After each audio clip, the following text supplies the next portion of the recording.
মুফতি মুয়াজ বিন নূর অল্প বয়স্ক একটা ছেলে, কি অপরাধ করছে এই ছেলেটা? কি অপরাধ করছে? তাকে আপনারা অ্যারেস্ট করাইলেন, তাকে আপনার 3 দিনের রিমান্ডে দিয়ে দিলেন। এটা তো আপনাদের কাজ, যে আপনারা জানি এগুলো। আপনারা 2018 থেকে এই পর্যন্ত আমাদের 6 জন সাথীকে নিহত করছেন, শত শত সাথী আহত করছেন। আমরা কিচ্ছু বলি না, চোখ বুজে সহ্য করে আসছি। মুয়াজ বিন নূরকে আল্লাহ, ওকে ইনশাআল্লাহ হয়তো পুরা জাতির রাহবার বানাবে, পুরা জাতির পুরা বিশ্বের খেদমতের জন্য কবুল করবে, এই জন্য হয়তো ওর থেকে এত কোরবানি নিচ্ছেন আল্লাহ তাআলা। ওর বাসা থেকে বাচ্চাদের সামনে, বিবিদের সামনে, শুধু পুলিশ কোথাও যাচ্ছে না, আমাদেরকে যখন তালাশ করতে আসছে তখন শুধু পুলিশ যাচ্ছে না, পুলিশের সাথে সাথে হেফাজতের কর্মীরা, জুবায়ের পন্থীরা একসাথে হয়ে বাসায় অ্যাটাক করছে। পুলিশ তাকে ধরার আগে হেফাজত কর্মীরা ওই জায়গায় ওই ব্যক্তিকে পারলে লাশ বানায় ফেলে, এরকম ভাবে মারধর করছে। তোর বাচ্চাদের সামনে, বিবিদের সামনে ওকে মারতে মারতে জামা ছিঁড়ে ওকে বের করে নিয়ে আসছে। ওর ছোট বাচ্চাটা, আপনারা আপনারা মানে কি বলবো, আর ছোট বাচ্চার সামনে যখন বাবাকে এইভাবে মারধর করেছে, কতটা সংকটের মধ্যে ওই বাচ্চাটা পড়েছে। তো মাওলানা জিয়া বিন কাসিম সাহেবের বাসায় যখন তারা হামলা করলো, শুধু হেফাজতের পুলিশ না, পুলিশের সাথে হেফাজতের দলবল নিয়ে তারা হামলা করে বাড়ি ঘর ভাঙচুর করে তাকে ধরে নিয়ে আসার জন্য তারা গিয়েছে। তো এর মধ্যে কিছু ব্যক্তিকে তার ছাত্ররা আটক করে প্রশাসনের হাতে বুঝিয়ে দিয়েছে, যারা তার বাসায় আক্রমণ করলো প্রশাসন তাদের বাদী হয়ে তারা যে কেস করলো সেই কেস আবার প্রশাসন আমাদের বিরুদ্ধে করেছে। আমি তো সাভারে নাই, সে 5 বছর ধরে আমার নাম ওইখানে দিয়ে দিয়েছে, আমি ওইখানে অপহরণের মধ্যে আমিও ছিলাম।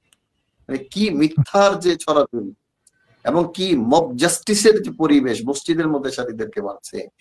একটা প্রতিষ্ঠিত একটা দল, যাদের যেই সংগঠনের কর্মীরা প্রত্যেকটা থানা, জেলা, ইউনিয়ন, গ্রাম গঞ্জে প্রত্যেকটা মসজিদে ছড়িয়ে আছে, এই সাথীদেরকে আপনি একটা হুঙ্কার দিয়ে একটা আপনি বক্তব্য দিলে, একটা দুই একটা আন্দোলন দাঁড় করে এই সাথীরা মিটে যাবে?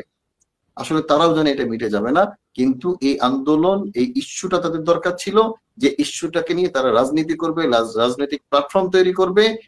জুবায়ের পন্থী বা তুরাই পন্থীরা তারা তাদের কোমরকে শক্ত করার জন্য বা বাংলাদেশে টিকে থাকার জন্য হেফাজত বা কওমি ওলামায়ে কেরামের সংগঠনগুলিকে তাদের সাথে নিয়েছে। আচ্ছা, আমাদেরও তো সাথী কম না, আমাদেরও তো আলহামদুলিল্লাহ জনবল কম না। আমরা কি তাদের প্রতিশোধ নেওয়ার জন্য বা তাদের বিরুদ্ধে একটা মজমা দাঁড় করানোর জন্য কোন ইসলামী সংগঠন বা কোন রাজনৈতিক দলের সাথে একটা যোগসাজশ তৈরি করে একটা আলাদা প্ল্যাটফর্ম তৈরি করার মতো ওয়ে এবং ওইটার সামর্থ্য কি আমাদের ছিল না?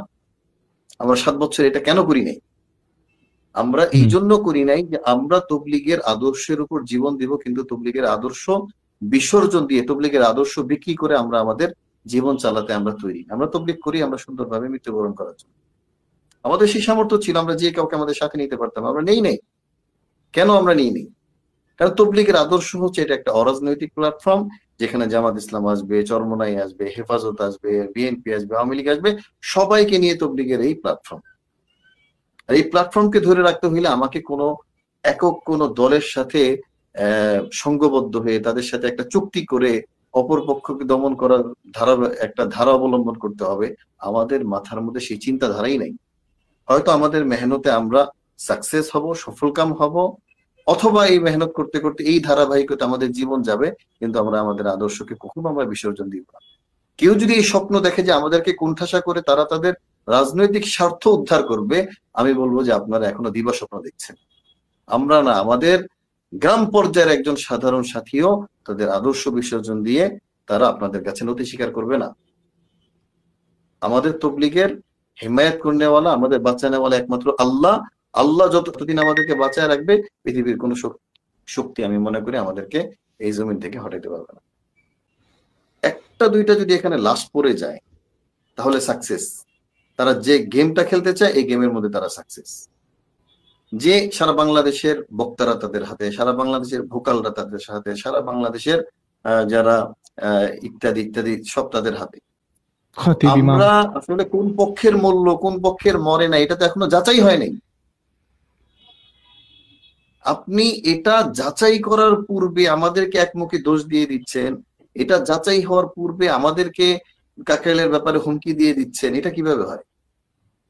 একটা তো যাচাই করতে হবে যে আসলে মূল্য কোন পক্ষের। আপনি একজন দাবি করলেই তো তার দাবি সত্য এটা প্রমাণ হইতে তো টাইম লাগবে।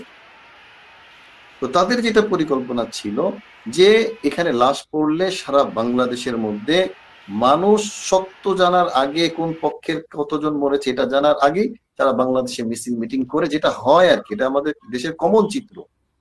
পাবলিক প্রকৃত সত্য জানার আগে আমরা একটা মেসাকার করে ফেলবো, থানা ঘেরাও করবো, এই আন্দোলন করবো, ওই আন্দোলন করবো, বা সরকারকে চাপে ফেলবো। সরকারকে চাপে ফেললে আমরা একটা সুবিধাজনক অবস্থা নিতে পারবো যে দেখেন সারা বাংলাদেশের মধ্যে আমাদের এত এত কর্মী আছে।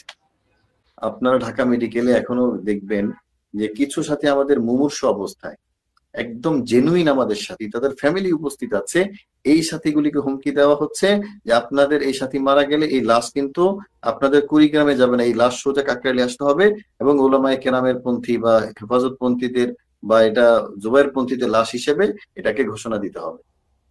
যারা এই ধরনের ফোর্স করছে, সাংবাদিক পুলিশদের সামনে আমাদের রোগী দেখতে যাওয়া সাথীদেরকে, নারায়ণগঞ্জের সাথীদেরকে উঠায় কাকরাইলে নিয়ে বিবস্ত্র করে মারধর করছে, তারা আর কি না করতে পারে আপনি চিন্তা করেন।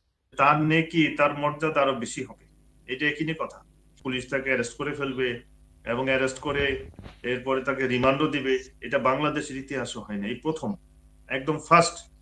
আল্লাহ তাআলা মুফতি মুয়াজ কুরবানিওয়ালা, মুজাহিদা করনেওয়ালা, আল্লাহ তাআলা তার সম্মান ইজ্জত আগে বাড়াইতে চায়, তাকে জাতীয় বীর, সে জাতীয় বীর হবে, জাতীয় বীর। এই জন্য আল্লাহ তাআলা তার সম্মান ইজ্জত বাড়ানোর জন্য মুফতি মুয়াজকে আল্লাহ তাআলা হালতের মধ্যে ফেলছে। এখন আমরা তো এটা মনে করতেছি না আমরা বাইরে আছি, জেলের বাইরে, আমরা খুব খুশি না। আমাদের অনেকের সাথীর দিল তামান্না, দিল ভাঙ্গা, কান্না, হায়রে মুফতি মুয়াজ ভিতরে ঢুকে গেছে, আমরা এখনো বাইরে। প্রয়োজনে এরকম যে অনেকে এটা বলছে যে এরকম ভাবে আমাদেরকে জেলখানায় ঢুকাই দেন, কি করবার, জেলখানার ভিতরে গিয়ে তবলিগ করি। এত কষ্ট লাগে এই মজলুম আলেমে দিনের জন্য। তো আল্লাহ তাআলা ওনার সম্মান ইজ্জত বাড়ায় দিবে।